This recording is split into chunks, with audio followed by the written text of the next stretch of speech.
Bonsoir. Le nombre de personnes contaminées augmente à nouveau en France.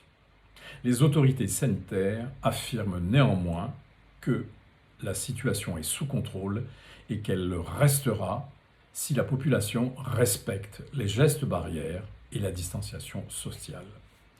Je le dis depuis plusieurs semaines, il faudrait mettre un masque dès que l'on sort de chez soi.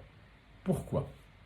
À la maison, on peut mettre ce masque dans de très bonnes conditions d'hygiène, après s'être lavé les mains soigneusement et ou les avoir désinfectées au gel hydroalcoolique.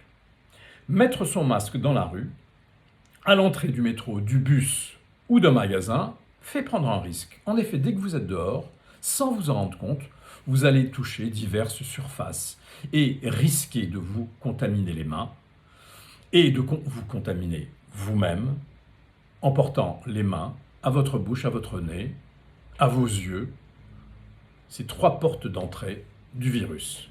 Et si par miracle, vous ne portez pas votre main à votre visage, vous allez probablement contaminer le masque censé vous protéger.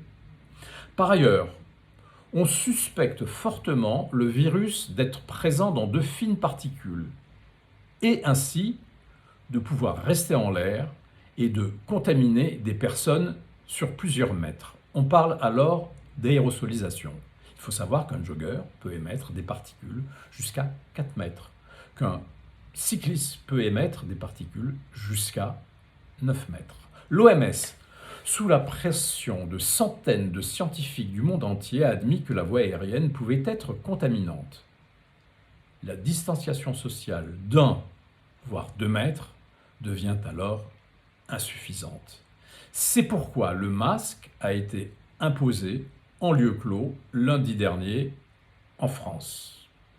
En avance, parce qu'il avait été prévu que la décision ne prendrait effet que le 1er août et sous la pression de 14 médecins, le gouvernement a décidé d'anticiper. Donc, des voix s'élèvent, dont celle de Patrick Pelloux, urgentiste, pour que le gouvernement impose le masque dans tout l'espace public pour limiter au maximum la transmission du virus. Mettez donc un masque dans l'espace public, c'est-à-dire dans la rue. Vous vous protégerez en ne risquant pas de souiller votre masque. Bien sûr, le risque de contamination est moindre qu'en espace clos, et bien sûr, dans les rues désertes, le risque est quasi nul. Et d'ailleurs, certains scientifiques disent qu'il n'y a pas lieu de mettre le masque dans la rue, mettez-le uniquement dans les lieux clos. Ils oublient que l'on peut se contaminer par les mains, parce que le masque, quand vous le mettez sur votre nez et sur votre bouche, eh bien vous protégez votre nez et votre bouche de la contamination manuelle, en plus de la contamination aéroportée. Si vous ne souhaitez pas porter un masque dans la rue, ce qui est votre droit pour l'instant, dès que vous franchissez le seuil de votre appartement et de votre résidence, ne portez plus vos mains à votre visage. En effet, vous avez sûrement appuyé sur plusieurs boutons d'ascenseur, tourné quelques poignées de porte avant de gagner la rue, et vos mains sont souillées, voire contaminées. Avant de mettre votre masque pour prendre le bus, le tram ou le métro ou d'entrer dans un magasin, désinfectez vos mains avec du gel hydroalcoolique ou lavez-les avec de l'eau ou du savon. Je vous conseille donc d'avoir sur vous du gel hydroalcoolique parce que se laver les mains avant de prendre le métro ou le tram ou le bus, c'est un peu compliqué. Donc il faut que vous ayez sur vous une bouteille ou un tube de gel hydroalcoolique. Le problème est qu'il sera la plupart du temps dans votre sac et que vous allez fouiller pour le trouver et que donc que vous allez contaminer tout ce qu'il y a dans votre sac, sans parler du tube ou du flacon. Vous allez mettre les germes et les virus que vous avez sur les mains sur l'intérieur de votre sac. Le mieux est donc d'avoir un tube ou un petit flacon de gel dans une poche de vêtements, facilement accessible, de mettre du gel sur vos mains, puis sur les parois du récipient de ce gel, avant de le ranger. Se laver les mains au savon et à l'eau est aussi efficace que le gel hydroalcoolique, sous réserve de prendre certaines précautions. et qu'il faut ouvrir et fermer le robinet à l'aide du coude. Alors il y a des robinets que l'on peut actionner avec le coude, mais il y en a d'autres où ça n'est pas possible.